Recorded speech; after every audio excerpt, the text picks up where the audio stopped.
Olá, pessoas! Como vocês estão, vencedores e perdedores? Mais um e o último antes da temporada regular. A gente vai juntos agora rumo a setembro, que finalmente está chegando. Hoje, 10 dias para o início da temporada regular da NFL. Começa dia 7 de setembro, Lions e Chiefs. O jogo de kickoff aí com os Chiefs recebendo os Lions depois de vencer o Super Bowl no ano passado. Bom, tem Chiefs aqui nessa lista, não tem Lions. A gente vai falar 10 vencedores e 10 perdedores da pré-temporada da NFL. Isso inclui, de certa maneira, o mês de agosto e até jogadores que não estiveram em campo nessa pré-temporada. Tem dois nomes que eu não coloco aqui, 4, né, porque contando com os times deles, Nick Bosa e Chris Jones. Os dois querem novos contratos, vamos monitorar essa questão. Eu não vou colocar nem como vencedor, nem como perdedor, nenhum dos dois, nem Kansas City, nem São Francisco. Vamos ver o que vai acontecer nas próximas semanas, mas devemos ter notícias em breve dos dois, tá? Então, um aviso muito importante aí sobre tanto Bosa como Chris Jones, que querem novos contratos. Ó, o que a gente começa aqui? Vencedores ou perdedores? Vamos começar com os perdedores. O Malik Willis teve todas as chances do mundo. Contra a Minnesota, por exemplo, ele jogou todos os snaps como quarterback, uma coisa que é bastante rara na pré-temporada e que eu acho que o Trey Lance deveria ter tido a oportunidade de fazer em São Francisco em pelo menos um dos jogos. Enfim, vocês lembram que eu mencionei isso lá atrás, né? No início do mês eu falei, olha, seria bom o Trey Lance jogar o máximo possível. Não foi o caso, mas enfim, isso aí daqui a pouco a gente comenta sobre. O Willis teve essa chance, até porque o Levis, escolha de segunda rodada de Kentucky, não está 100% saudável, então em meio a isso o Vrabel meteu o Willis mesmo e vamos embora. 3-4 foram os números dele, touchdown e interceptações. Não é bom. E fica pior na medida em que algumas das interceptações foram bem feias, uma contra a Minnesota, por exemplo, no meio do campo, marcação em zona, um diagnóstico muito simples pós-snap, que ele não tem que forçar o passe ali. Nenhum quarterback foi tão interceptado como o Malik Willis nessa pré-temporada. Foram 4, tudo bem que ele teve mais volume que os outros, mas acaba sendo uma nota ruim para ele, e aí ele não se ajudou. Essa é a verdade, e eu honestamente acho que tem que remar muito, mas muito, mas muito. Se a gente fala que o Trey Lance é cru, em processamento de jogo e tudo mais, o Malik Willis é ainda mais. Então, mesmo indo a campo, pode ser que não seja o suficiente. Segundo perdedor, obviamente, é o Trey Lance. Eu já falei sobre no vídeo da sexta-feira à noite, né? 11 horas da manhã a gente estava gravando... 11 horas da manhã não, 11 horas da noite a gente estava gravando vídeo aqui. Foi assim que eu cheguei da ESPN, eu jantei e fiz um vídeo para vocês. Acho que boa parte de vocês deve ter assistido. Se vocês não assistiram, vai no canal lá e assiste. Eu falei basicamente tudo sobre essa situação do Trey Lance. Não, ele não coloca pressão no Dak Prescott num primeiro momento, talvez nem num segundo momento, talvez nem neste ano, nem no próximo, quiçá 2025 por conta do contrato do Dak Prescott principalmente. Então não vamos achar que o Trey Lance chega para dar sufoco, ser sombra, que isso é um grande devaneio e até um desconhecimento da questão contratual do Dak. Não tem como colocar o Trey Lance hoje, amanhã, semana 4, como titular de Dallas, tá? Até porque Dallas passa por uma situação muito parecida com o São Francisco. É um time que tem uma defesa muito forte, bateu de igual para igual com a defesa de São Francisco ano passado, defesa essa que foi reforçada com a chegada do Stephon Gilmore, o calcanhar de Aquiles dessa defesa era o cornerback número 2, e agora tem uma boa peça ali, não é o Stephon Gilmore defensor do ano de 2019, mas ainda um jogador que dá caldo num sistema marcando em zona aqui do Dan Quinn. Então, Dallas não é também time laboratório. Trey Lance não vai a campo esse ano, a menos que o Dak Prescott machuque, aí a gente pode começar a conversar depois sobre isso. Tomara que não aconteça, né? Vou deixar a lesão de ninguém. Mas o Trey Lance é como perdedor, né? Porque foi o terceiro quarterback do San Francisco 49ers, atrás do Sam Darnold. Tadinho, cara. Eu tenho dó do Trey Lance, meu. Porque é uma situação muito sui generis, assim, muito específica que a gente não viu acontecer até hoje. Um cara ser draftado tão alto e isso acontecer. Agora, sendo justo, era inevitável que isso fosse acontecer um dia. Depois do Patrick Mahomes e do Josh Allen darem certo, os times olhariam de outra forma, de uma maneira diferente, quarterbacks atléticos, com braço forte e tal, e apostariam mais neles. E eventualmente poderia acabar acontecendo o que aconteceu com o Trey Lance. O que aconteceu com o Trey Lance também é por conta do Brock Purdy ter dado certo. Se o Purdy não tivesse jogado bem ano passado, provavelmente o Trey Lance seria até titular nesse início de ano e vamos que vamos. Mas aconteceu um Brock Purdy no caminho, né? Então, Trey Lance agora em Dallas não vai ser titular e também não briga para jogar esse ano. O terceiro perdedor é o John Lynch, o general manager dos 49ers. Eu queria ser muito justo e muito franco com vocês. De 10 oportunidades que eu tivesse há 2 anos e meio para pegar o Trey Lance, se eu fosse São Francisco, em todas elas eu teria feito isso. honestamente, me parece um pouco engenharia de obra pronta tacar pedra no John Lynch, mas ele sai como perdedor porque as pessoas estão tacando pedra. Eu vi comentários do tipo, tem que mandar embora o John Lynch e o Shanahan. Gente, tudo bem, teve uma ação que foi de R$18 para R$2, mas e seu portfólio inteiro? E o resto das ações que deram muito certo? Então assim, beleza, não saiu um bom resultado, mas, sendo estoico, coisas que São Francisco não pôde controlar. São Francisco não ia imaginar que o Trey Lance ia machucar do jeito que machucou. São Francisco não ia imaginar que o Brock Purdy ia jogar bem e ser um encaixe melhor no sistema do que o Trey Lance foi em todas as oportunidades que entrou em campo. São Francisco não ia imaginar que ia dar uma produção que teve nesse último ano com o Brock Purdy e também com o Garoppolo antes. São Francisco não ia imaginar que ia ter o Christian McCaffrey e que ia elevar ainda mais esse ataque do Shanahan. A única coisa que eu acho justo criticar os 49ers é lá atrás não ter colocado o Trey Lance como calouro em campo. Colocaram o Garoppolo. Aí eu acho super justo falar, putz, por que não fizeram isso lá atrás? Já que era para draftar o cara e investiram tanto, colocasse como calouro. Vocês sabem, eu sou muito pró colocar calouro em campo o mais rápido possível. E lá atrás, São Francisco não era o time, meu Deus, que é hoje, tipo, meu Deus, favoritos na NFC e tal, a NFC, um monte de time mais fraco, mais polarizada, era uma outra situação. Lá atrás eu falava, o Garoppolo não é o futuro, coloca o Trey Lance porque ele precisa de ritmo de jogo. Agora, acabou acontecendo isso tudo. Então, o Lynch sai com o perdedor porque ele tá apanhando pacas, e o Shanahan por tabela, né, mas o General Manager é John Lynch. Ó, eu vou fazer o 32-32, os Bears aberto, mas eu vou falar que eu não tô nada empolgado. Honestamente, eu vou colocar aqui o Justin Fields como perdedor nessa pré-temporada no todo, especialmente por esse último jogo. Eu assisti hoje de manhã os passes do Fields. Tem algumas coisas que ele não mudou. Forçando bola onde tem marcação individual, ali, segurando muito a bola e soltando um passe onde não tem que soltar. As pessoas estão esperando um salto de produção do Justin Fields, digno que o Jalen Hurts teve, porque chegou o A.J. Brown, e digno que o Josh Allen teve, porque chegou o Stephon Diggs. Eu honestamente não acho que isso vai acontecer. Na minha opinião, o Fields não briga para o MVP nesse ano. O salto tem que ser muito maior. Porque o Fields, como passador, ele não apresentou o futebol americano que o Hurts tinha apresentado até 21. Então, esse último jogo me fez coçar a cabeça. Eu sei, é só pré-temporada e tal, mas pré-temporada por pré-temporada, o Jordan Love está melhor, o Kenny Pickett mostrou um bom desempenho. Eu não sei se eu vi isso do Fields. Honestamente. Tô com o pé atrás, sim. E vou falar mais sobre no 32-32, mas especialmente por esse último jogo. O que ele sai como vencedor? O DJ Moore fez a parte dele. Naquele primeiro jogo teve screen que virou touchdown. Ótimo, ele tem mais elenco de apoio. Mas do que depende dele, embora o espaço amostral tenha sido pequeno, eu estou com o pé atrás. Eu quero pagar para ver isso aqui. O quinto perdedor é o Kyle Trask. Se alguém imaginava que o Kyle Trask ia ganhar a posição do Baker Mayfield, por mais questionamentos que a gente tem em relação ao Baker Mayfield, o Kyle Trask é ruim para... O Kyle Trask ele tem que dar uma porcentagem, todo respeito, cara, assim, ou não, né, sei lá. O Kyle Trask tem que dar uma porcentagem do salário dele pro Kyle Pitts e pro Kadarius Toney. Porque ele só teve espaço na NFL por causa desses caras. Você pegava o tape de Flórida, o que esses malucos salvaram a vida do Trask no college é sacanagem. Então, assim, perdeu a disputa de titularidade no meio da pré-temporada. Não é que foi uma coisa, tipo, pau a pau. Uma coisa, por exemplo, chega o C.J. Stroud, chega o Anthony Richardson, escolha de primeira rodada, vai colocar o cara como titular. Certo? Por mais que o Gardner Minshew tenha um tempo de NFL, já colocaram o Anthony Richardson que tem que colocar. Certo? Agora, o Kyle Trask ele não é calouro e nem o Baker Mayfield. Havia uma competição. Talvez a única competição entre veteranos a posição de quarterback nesse ano. E ele perdeu no meio da pré-temporada. No meio. Ó. Eu sou contra draftar kicker antes da sexta rodada. O Jake Moody, em certa medida, é um perdedor, primeiro pela lesão, mas assim, tadinho, perdedor, é feio falar isso, né? O cara se machucou, ele é um perdedor, né? Podem interpretar mal isso, não me entendam dessa forma, mas porque houve um investimento pesado, ele foi a escolha 99 do último draft, não é comum times draftarem kickers, eu entendo que São Francisco tem um elenco completo, e o Robbie Goode não tá mais, e precisavam gastar menos em kicker, e aí pegaram o calor, mas além de machucar, ele não jogou bem nessa pré-temporada.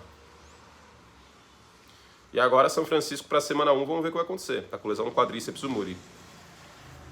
Enfim. O sétimo perdedor é o Los Angeles Rams. Não é de hoje que eu falo que a conta do cartão de crédito vai chegar. Mas é uma conta de cartão de crédito maravilhosa. Você passou o cartão de crédito para ir para a Suíça, pedir a patroa em casamento, ela aceitou, todos felizes, volta, e você tem que pagar essa conta aí por uns 2, 3 anos. Mas o anel está lá, né? Então, tudo bem, mas eu não posso fechar os olhos aqui e falar que tá tudo lindo em Los Angeles. Os caras perderam os 3 jogos combinados da pré-temporada por 105-34. Ah, mas é pré-temporada! Já tá digitando lá. Vai. Lá, é pré-temporada, curte idiota. Gente, ok, mas 105-34, sabe o que mostra isso? Que não tem nenhuma profundidade de talento o time dos Rams. Nenhuma. O que era uma coisa esperada já, né? Tem pontos, assim. Tem Cooper Kupp, tem Matt Stafford, tem Aaron Donald. Vamos fazer um desafio? Fazer um desafio? E assim, ninguém tem obrigação de saber isso. Assim, até porque o Urban Meyer não sabia quem era o Aaron Donald, lembra dessa? Sem sacanagem. Fala o nome de um defensor dos Rams. Escreve aí, escreve aí. Quem não torce pros Rams? Um defensor para além do Aaron Donald. Eu vou dar tempo para vocês. Vou dar 3 segundos. É difícil, né? É difícil. Acho que essa é a prova cabal que, assim, é um elenco com muito buraco mesmo. Tem sim estrelas, mas se fosse NBA, com 3 malucos, os Rams competiam no Oeste. Essa é a verdade, né? Com 3 malucos, você vai lá, um Big Tree, Aaron Donald de pivô, o Matt Stafford de armador e o Cooper Kupp... Não, o Cooper Kupp é menor, né? Acho que o Cooper Kupp de armador e o Stafford de ala, show! Os Rams competem muito pelo Oeste. Briga ali pau a pau com o Golden State pela 3ª vaga do Oeste. Agora, a gente tá falando de NFL, né? Que tem 53 malucos no elenco. Aí fica difícil. Ó, essa aqui eu coloquei de sacanagem. Os Ravens são perdedores porque acabou a sequência, hein? Finalmente essa pauta maldita acabou. Os Ravens não ganharam todos os jogos da pré-temporada, 24 vitórias seguidas, perderam para os Commanders. Acabou isso aí. A gente não vai mais precisar falar desse negócio, graças a Deus. 9º perdedor. Assim, só brevemente, a gente não tá com as imagens aqui do lado, porque o André, nosso editor, tá ocupado fazendo um documentário que eu mandei, o mini-doc, que eu mandei para ele editar, então o Vencedores e Perdedores está sem, mas na temporada regular, todos os Vencedores e Perdedores vai estar com aquelas imagens aqui, tá? Fiquem tranquilos, hoje é um ponto fora da curva. 9º perdedor, os running backs. Os running backs, né? O Josh Jacobs, a franchise tag era mais ou menos 10 milhões. Ele assinou por 12 sem incentivos por 1 ano com os Raiders.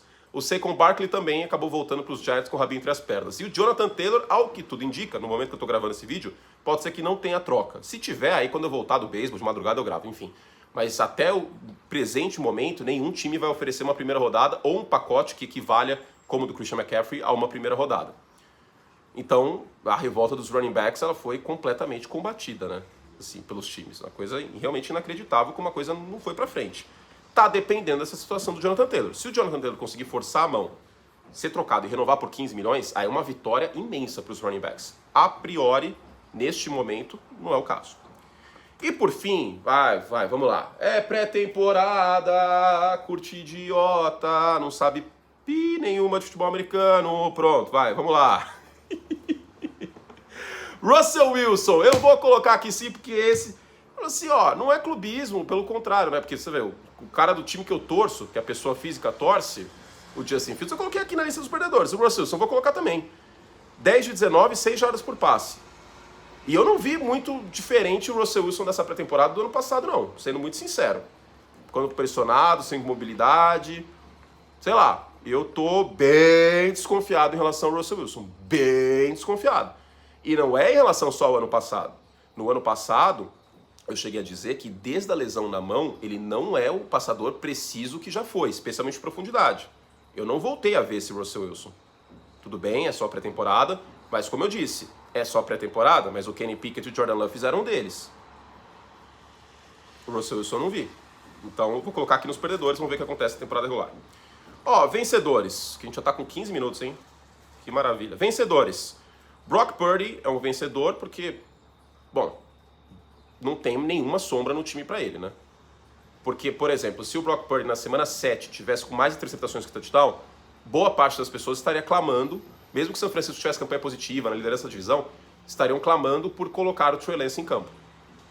Isso não pode mais acontecer. E diga-se que, pelo que a gente viu, e até o Schefter reportou, o Trey Lance que pediu para ser trocado e tal. Enfim, é o que eu acho que aconteceu. Mas para São Francisco, eu acredito que não tinha muito como colocar o Trey Lance como reserva imediato, porque como eu já falei, ele não é um reserva, ele é um prospecto.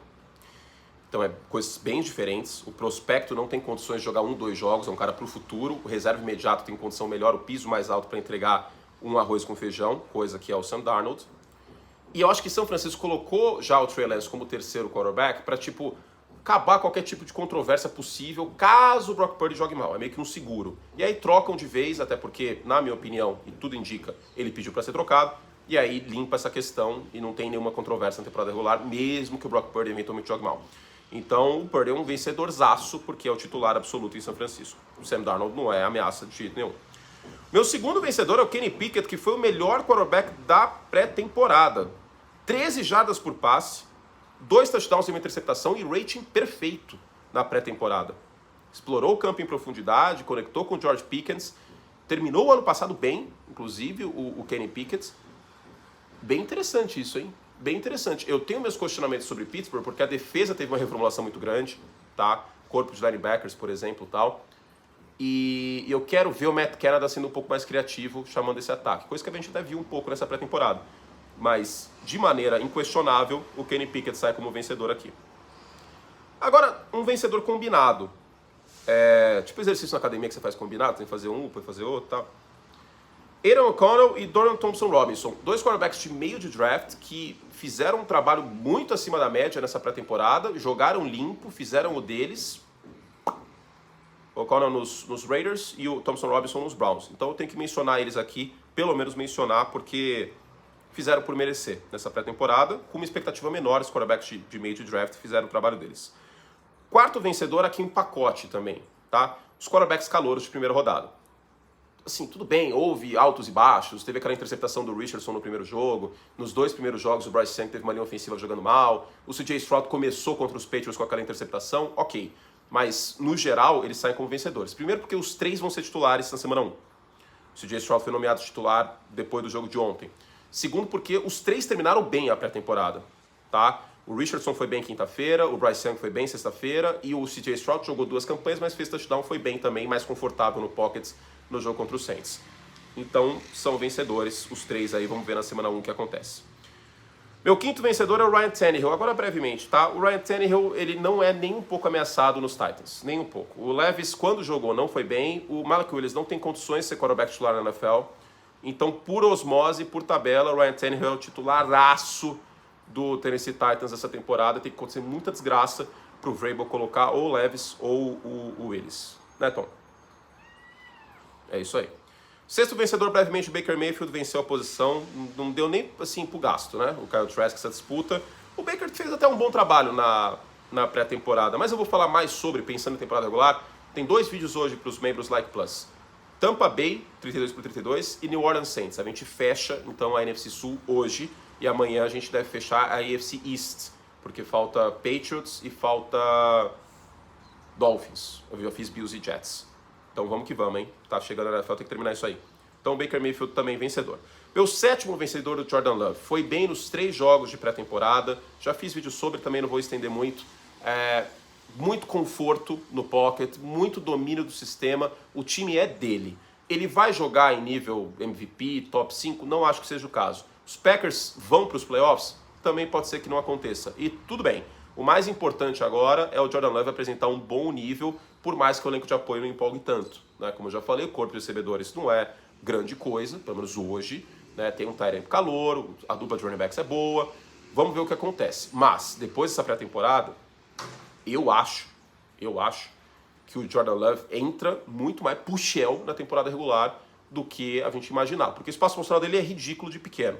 E eu vi um Jordan Love muito mais com postura em todos os aspectos do que eu tinha visto até então. Sai como vencedor, portanto, da pré-temporada. Meu oitavo vencedor é o novo Gil Cebola de Aaron Rodgers, o parça. O primeiro touchdown do Aaron Rodgers da pré-temporada foi pro Garrett Wilson. Essa dupla, eu honestamente acho que vai dar o que falar nesse ano. O Garrett Wilson é um cara que corre rotas muito bem. Calor ofensivo do ano, jogando no passado com Mike White, Joe Flacco e Zach Wilson. É isso aí, Tom. O Tom concorda. Quer dar um oi para as pessoas? Você estava dormindo até agora. É parecido demais, hein? Enfim, Garrett Wilson, vencedorzaço, é o novo parça do Aaron Rodgers.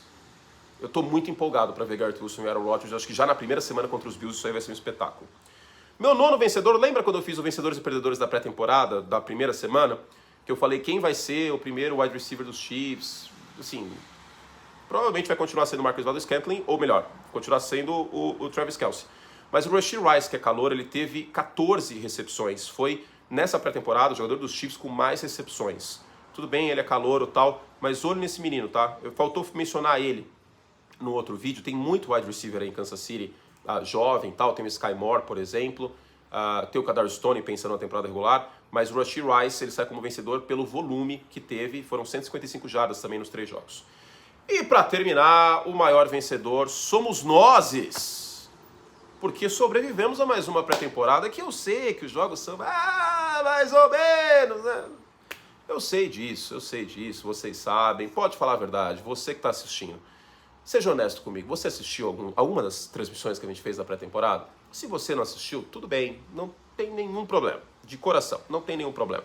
Estive em Colts e Eagles na quinta, ontem fiz Texans e Saints, e eu sei que nem todo mundo se empolga para assistir um jogo de boa parte dos atletas que não são titulares, que não são estrelas, que não são conhecidos e tudo mais. Mas mais uma pré-temporada passou, tivemos algumas histórias interessantes, como essa em São Francisco, Kenny Pickett jogando bem, Jordan Love fazendo seu trabalho, Russell Wilson, como eu disse, eu não acho que mostrou muita coisa.